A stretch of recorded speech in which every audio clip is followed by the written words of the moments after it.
ഉണ്ണിയോട് മൃദു സമീപനം പ്രകടിപ്പിക്കുന്ന ദക്ഷിണ. അത് കണ്ടുവരുന്ന രേണുക അവളോട് ദേഷ്യപ്പെട്ട് സംസാരിക്കുന്നു. ഒടുവിൽ അത് കയ്യാങ്കളിയിലെത്തുന്നു. അവിടേക്ക് വരുന്ന മുത്തശ്ശി കാര്യം എന്താണെന്ന് രേണുകയോട് ചോദിക്കുന്നു. രേണുക തന്നോട് വളരെ മോശമായി പെരുമാറിയെന്ന് പറയുന്ന ദക്ഷിണ. രേണുകയെ ശകാരിക്കുന്ന മുത്തശ്ശി. അതിൽ വിഷമിക്കുന്ന രേണുക. ദക്ഷകിക്ക് ആരെങ്കിലും കൊല്ലാൻ കഴിയുമോ എന്ന് ദക്ഷിണ മുത്തശ്ശിയോട് ചോദിക്കുന്നു. ഈ കുലത്തിലെ ഏതെങ്കിലും ഒരു സന്തതി താഴ്ന്ന കുലത്തിൽപ്പെട്ട ആരെങ്കിലും കല്യാണം കഴിച്ച് അതിലുണ്ടാകുന്ന കുഞ്ഞിന്റെ ഗർഭാവസ്ഥയിൽ മാത്രമേ ദക്ഷയ്ക്ക് എന്തെങ്കിലും ചെയ്യാൻ കഴിയൂ എന്ന് പറയുന്ന മുത്തശ്ശി. ദക്ഷിണയുടെ പെരുമാറ്റത്തിൽ സംശയങ്ങൾ പ്രകടിപ്പിക്കുന്ന രേണുകയും വൈഷ്ണവിയും. ഇനി തുടർന്ന് കാണുക. നാഗമഠത്തെ പൂജാരിണിയാകേണ്ടയാൾ ലക്ഷണ ദർശനം നേടിക്കഴിഞ്ഞു.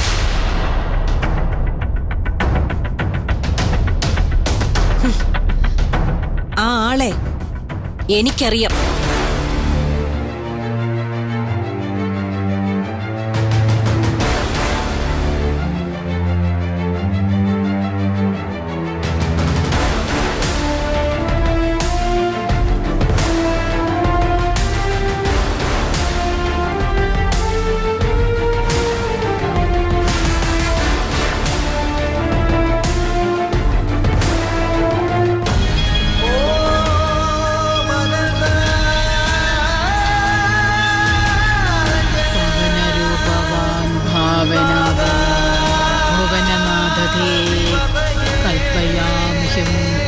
ലളിതവിജനൈ ഭക്തിപാവനി പ്രിയതമം പ്രഭോ ധൂപതർപ്പണം.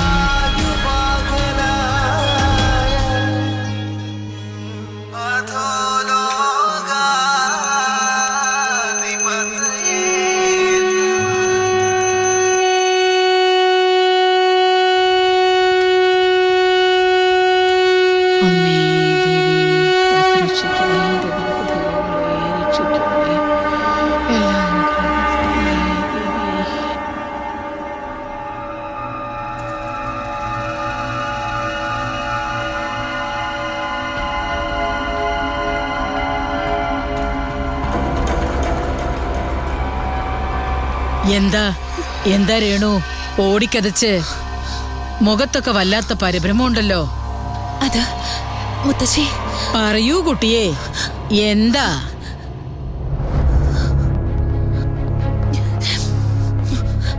ആ കുട്ടിയില്ലേ ദക്ഷിണ, പൂജാരിണി ആകേണ്ട ആളെ ആ കുട്ടിക്ക് അറിയാന്ന്. ഈശ്വരാ,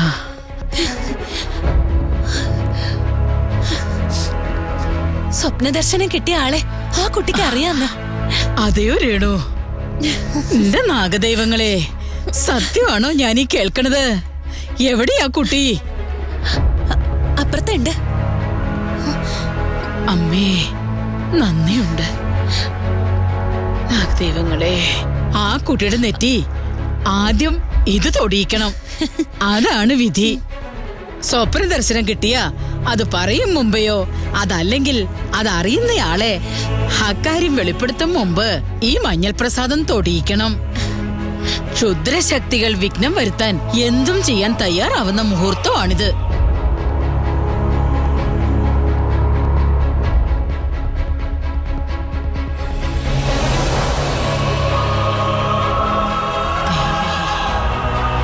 വരിക.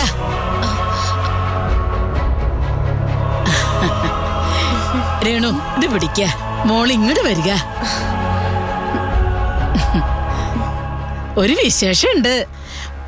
മോളൊന്ന് കണ്ണടച്ചേ. എന്തിനാ മുത്തശ്ശി കണ്ണടയ്ക്കുന്നേ? മുത്തശ്ശിയല്ലേ പറയണത്, ഒരു കാര്യം വെളിപ്പെടുത്തും മുമ്പ് ഒരു ചടങ്ങുണ്ട്. അപ്പോ ഞാൻ ഇവിടത്തെ കുട്ടിയാണെന്ന് തുറന്നു പറയാൻ പോവല്ലേ? കണ്ണടയ്ക്കെന്റെ കുട്ടിയെ.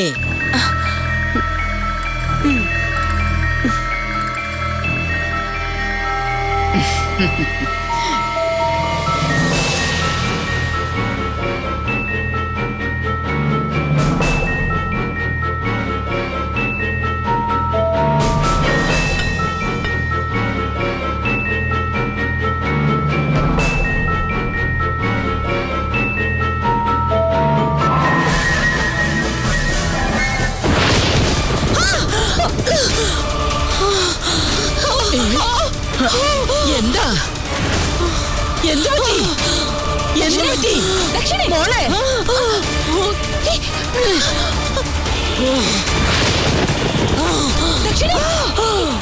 നിനക്ക് എന്താ പറ്റി?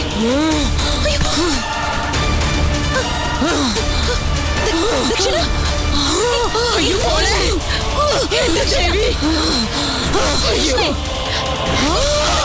അയ്യോ ദൈവമേ, എന്റെ നാഗ ദൈവങ്ങളെ കാത്തിരക്ഷിച്ചോളേ. എന്താ കാണിക്കുന്നേ? എന്താ എന്ത് പറ്റി കുട്ടിക്ക്? സ്വപ്ന ദർശനം നടത്തുന്ന ആൾക്ക് നേർക്കുള്ള ക്ഷുദ്രജീവികളുടെ ആക്രമണമാ.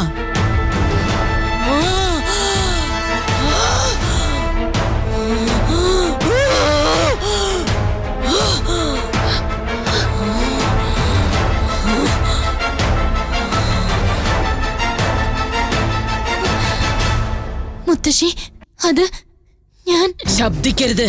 ഈ മുഹൂർത്തത്തിൽ ശാന്തമായിരിക്കണം അന്തരീക്ഷം. വായു പോലും സ്തംഭിക്കും.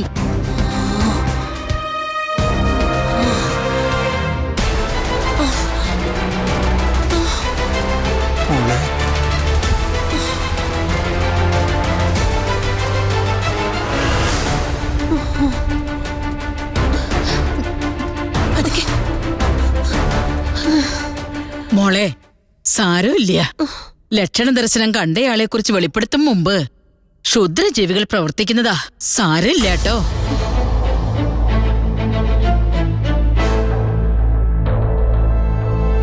പറ, ആരാ നാഗമഠത്തെ അടുത്ത പൂജാരിണി?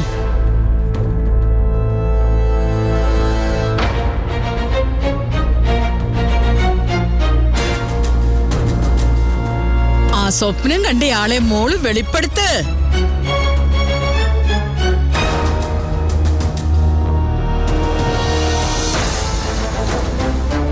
മുത്തശ്ശി, അത് ഞാൻ... കുട്ടി മിണ്ടാതിരിക്കേ. ഈ കുട്ടി പറയട്ടെ. ദക്ഷിണേ, പടിയേറ്റം നടക്കാത്തതിനാൽ ഒരുപാട് ദുർനിമിത്തുകൾ വന്നുകൊണ്ടിരിക്കുകയാണ്. വേഗം പറയൂ.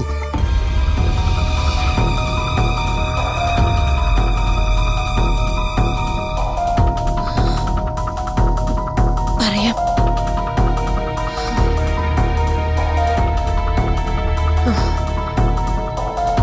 എനിക്ക് അല്പസമയം വേണം.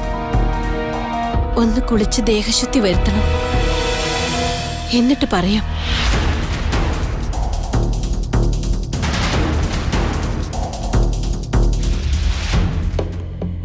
എന്റെ നാഗദൈവങ്ങളെ കാത്തോളണേ.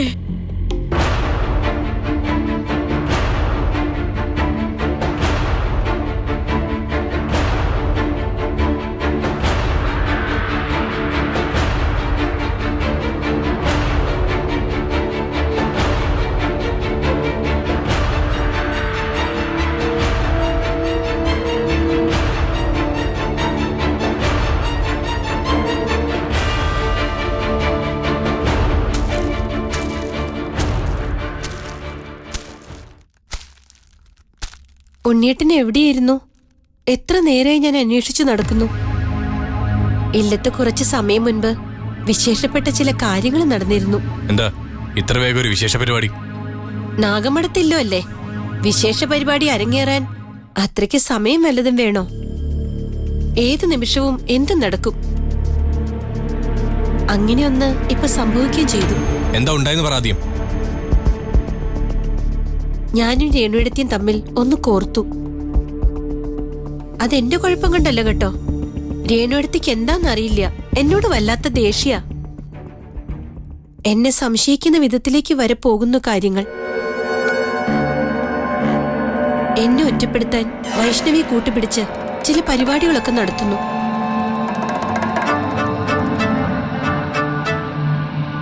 ഞാനത് തക്ക സമയത്ത് കാണുകയും കേൾക്കുകയും ചെയ്തു. പ്രതികരിക്കാതിരിക്കാൻ കഴിഞ്ഞില്ല. കാരണം അവര് ഞാൻ വലിഞ്ഞു കയറി വന്ന ഏതോ പെണ്ണാണെന്നാ ധരിച്ചിരിക്കുന്നെ. പക്ഷെ എനിക്ക് മാത്രമേ അറിയൂ എന്റെ സത്യം. നിന്റെ സത്യം നിന്റെ ഉള്ളിൽ തന്നെ വെച്ചാ മറ്റുള്ളവർക്ക് എങ്ങനെ അറിയാൻ പറ്റും? വിളിച്ചറിയിച്ചൂടെ എന്താന്ന് വെച്ചാ? അറിയിക്കും പോകും മുൻപ്. പക്ഷേ അതിനവസരം തരാതെ എന്നെ ആട്ടിപ്പായിക്കാനാ ചിലരുടെയൊക്കെ ശ്രമം. ഒരാളും ആട്ടിപ്പായിക്കില്ല. അതെല്ലാം നിന്റെ തോന്നല. അതുപോട്ടെ, എന്ത് വിശേഷ ഇല്ലത്തുണ്ടായെന്ന് പറ. പറയാം.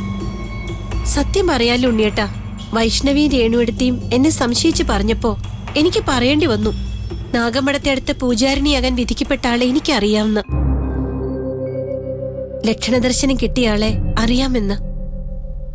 വേണ്ട, നീ കൂടുതൽ വിളമ്പണ്ട. അപ്പോഴേ പറഞ്ഞതാ ഞാൻ. വൈഷ്ണവി എന്നോട് പറഞ്ഞ കാര്യം നീ കേട്ടത് മറ്റാരോടും വിളമ്പണ്ടെന്ന്. ഉണ്ണിയേട്ടന് വൈഷ്ണവിയോട് മാത്രമേ സ്നേഹമുള്ളൂ. ലക്ഷണദർശനം കിട്ടിയ അനിയത്തിയെ രക്ഷിക്കാൻ ഉണ്ണിയേട്ടൻ കാട്ടുന്ന വ്യഗ്രത എനിക്ക് മനസ്സിലാകും. ഇനി കേട്ടോ, ഞാൻ ഈ ഇല്ലത്ത് വന്നത് വെറുതെ ഒരു പടിയേറ്റം കണ്ട് മടങ്ങാനല്ല.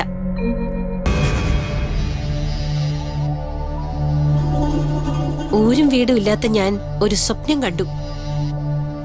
ശിവലിംഗത്തിൽ 2 നാഗങ്ങൾ കെട്ടുപിണഞ്ഞു കിടക്കുന്ന ഒരു സ്വപ്നം. വൈഷ്ണവി കണ്ടതായി പറയുന്ന അതേ സ്വപ്നം.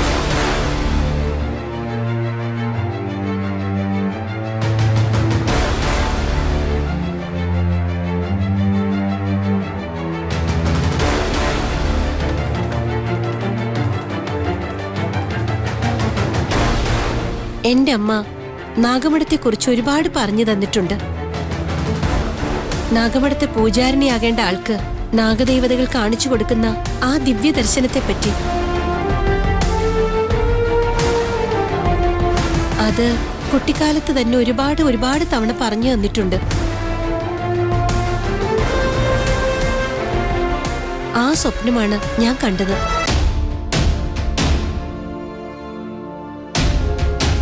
ആ സ്വപ്നം കണ്ടയാൾ നിർബന്ധമായും നാഗമഠത്ത് പോവുകയും സ്വപ്നദർശനം കിട്ടിയ വിവരം തുറന്നു പറയണമെന്ന ആചാരമെന്ന് അമ്മ പറഞ്ഞിരുന്നു.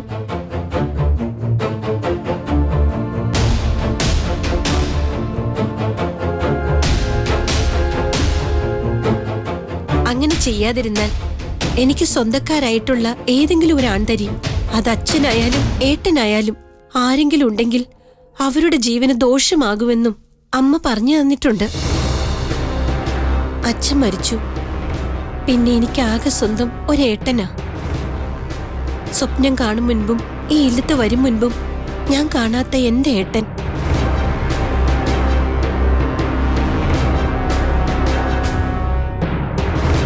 ആ ഏട്ടന്റെ ജീവന് ഒരാപത്തും പറ്റാതിരിക്കാൻ വേണ്ടിയാ ഞാൻ ഇവിടെ വന്നത്.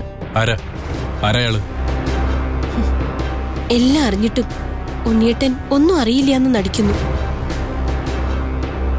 എന്റെ മുഖത്ത് നോക്കി പറ, എന്റെ ഏട്ടൻ ആരാണെന്ന് ഉണ്ണിയേട്ടൻ അറിയില്ലേ? അറിഞ്ഞ നിമിഷം കെട്ടിപ്പിടിച്ച് അനിയത്തിന്ന് പറഞ്ഞ് എന്നെ നെഞ്ചോട് ചേർക്കുമെന്ന് കരുതി. അറിയില്ല, എനിക്കറിയില്ല. സ്നേഹിക്കാനും വെറുക്കാനും ഒന്നിനും, എന്റെ മനസ്സ് പങ്കുവയ്ക്കാനും അറിയില്ല. എല്ലാം അറിഞ്ഞിട്ടും ഞാൻ അറിയാത്ത ഭാവം നടിച്ചു.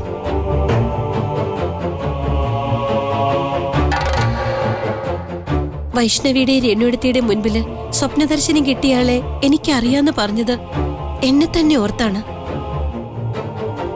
അല്ലാതെ ഉണ്ണിയേട്ടന്റെ വാക്കുകളെ ധിക്കരിച്ച് വൈഷ്ണവിയെ കുറിച്ച് പറയാനായിരുന്നില്ല. മുത്തശ്ശി വന്ന് ചോദിച്ചു. രേണുവെടുത്ത് ചെന്ന് പറഞ്ഞു കൊടുത്തതുകൊണ്ടെല്ലാം.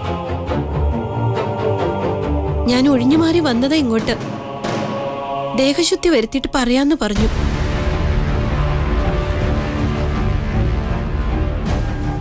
മുത്തശ്ശിയോട് പറയാനിരുന്ന പേര് വൈഷ്ണവിയുടെ അല്ല, എന്റെ പേര് തന്നെയാ.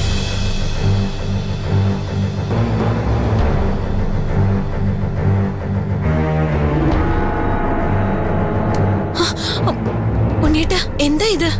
വാ, മുത്തശ്ശിയോട് ഞാൻ തന്നെ പറയാം. വരാൻ.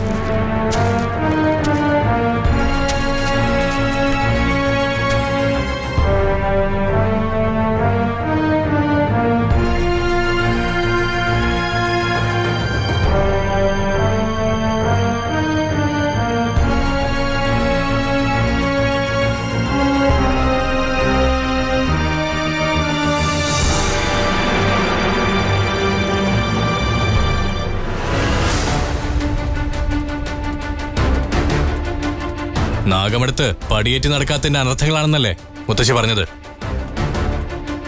പടിയേറ്റിനുള്ള ഒരുക്കങ്ങൾ തുടങ്ങിക്കോ.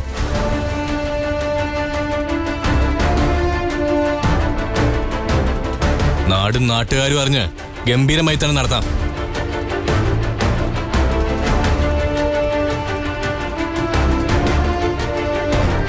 നാഗമഠത്തെ പുതിയ പൂജാരിണി ആരെന്ന് ഇവളിപ്പ പറയും.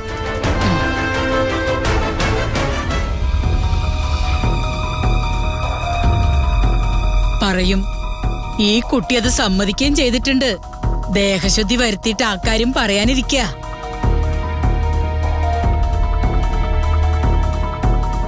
പറ കുട്ടിയെ, ആരാ ആ പൂജാരിണി? ആരാ?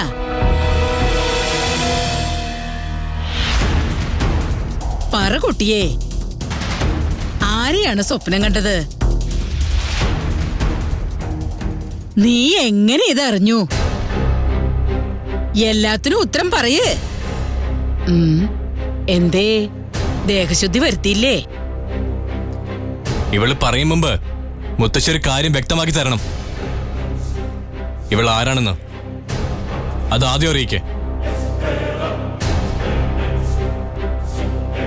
താഴ്വഴിപ്പെട്ട കുട്ടിയല്ലെന്ന് പോലീസ് അന്വേഷിച്ചപ്പോ തന്നെ മനസ്സിലായതാണല്ലോ.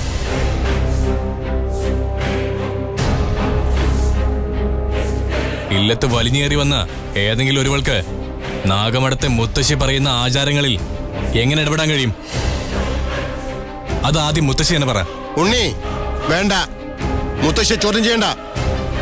വേണ്ടേട്ടാ, ഉണ്ണിയുടെ നേർക്ക് കയർക്കണ്ട. അവൻ ചോദിച്ച ചോദ്യം 100% ശരിയെന്നെയാ. നാഗമഠവുമായി രക്തബന്ധമില്ലാത്ത ഒരാൾക്കും നമ്മുടെ ആചാര അനുഷ്ഠാന കർമ്മങ്ങളിൽ ഇടപെടാൻ കഴിയില്ല. അങ്ങനെ ഇരിക്കെ നമ്മളുമായിട്ട് ഒരു ബന്ധവുമില്ലാത്ത ഈ കുട്ടി എങ്ങനെ ഇതിൽ ഇടപെടുന്നാ ഉണ്ണി ചോദിച്ചത്. ഇവള് ഈ ഇല്ലത്തെ കുട്ടി തന്നെയാ.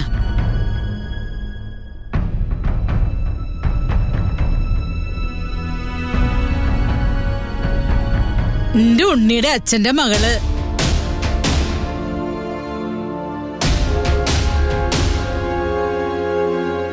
കുഞ്ഞുകുട്ടി എന്തായി പറയണേ? അതെ, അങ്ങനെ തന്നെയാ കാര്യങ്ങള്.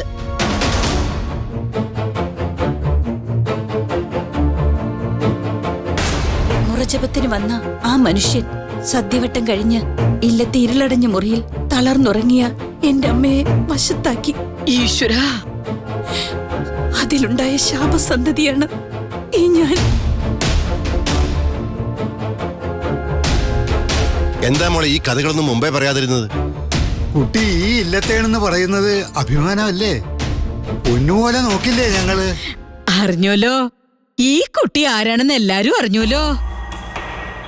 നിന്റെ അച്ഛൻ ചെയ്ത തെറ്റിന് പ്രായശ്ചിത്തം ചെയ്യേണ്ടത് നീയാ. ഇവളെ വിഷമിപ്പിക്കാതെ ഇനിയുള്ള കാലം കൊണ്ടു നടക്കണം അനുജത്തിയായിട്ട്. ആരെയും അനുസരിക്കാത്ത നീയെ ഇവള് പറയുന്നത് അനുസരിക്കണം. അതെ, അന്യകുലത്തിൽപ്പെട്ട ഒരു പെണ്ണിനെ കെട്ടാൻ ഞാൻ പറയും, അതനുസരിക്കണം. മോളെ ദക്ഷിണേ, ഇനി പറ, ആരാ ആള്?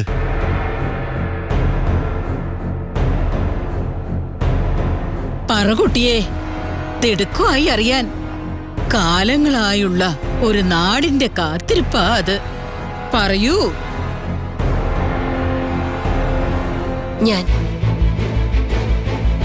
ഞാൻ ആ സ്വപ്നം കണ്ടത്. എന്റെ നാഗപരമ്പര ദൈവങ്ങളെ, നിങ്ങളാണ് തുണ.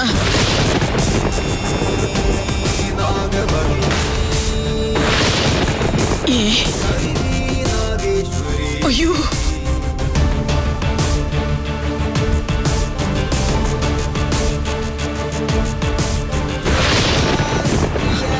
സാരില്ല, ലക്ഷണക്കേടായി കരുതണ്ട.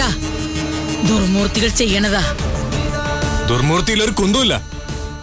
ഇനി ബാക്കി ഞാൻ പറയാം. മുത്തശ്ശിയല്ലേ പറഞ്ഞത് ഈ പറഞ്ഞ ലക്ഷണ ദർശനം ഒരാൾക്ക് കിട്ടുമെന്ന്? അതെ, ഒരാളെ സ്വപ്നം കാണൂ. ഒരാളല്ല, നാഗമഠത്തെ 2 പേരെ ഈ സ്വപ്നം കണ്ടത്.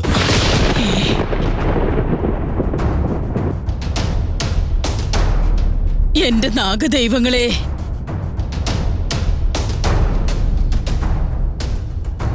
ചോദിക്കേ, വൈഷ്ണവിയോട് ചോദിക്കേ. ഇവളും കണ്ടു ആ സ്വപ്നം.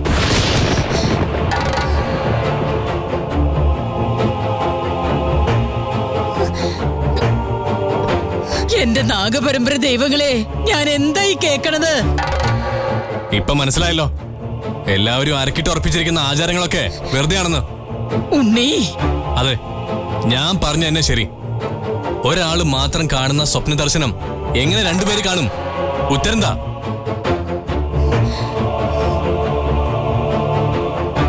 ഒരാൾക്ക് മാത്രമല്ലേ പൂജാരിണിയാവാൻ പറ്റൂ. ഇവരിൽ ആരാ പൂജാരിണി ആകേണ്ടെന്ന് മുത്തശ്ശി പറ. കലികാലത്ത് ചിലപ്പോ ഇങ്ങനെയൊക്കെ സംഭവിച്ചേക്കാം. ധർമ്മത്തിന് മൂല്യച്യുതി സംഭവിച്ചേക്കാം. രണ്ടുപേർക്ക് സ്വപ്ന ദർശനം നൽകിയതുകൊണ്ട് നാഗദേവതകൾ എന്താണ് ഉദ്ദേശിക്കുന്നതെന്ന് ആദ്യം അറിയണം. അതിന് ദേവപ്രശ്നം വേണം.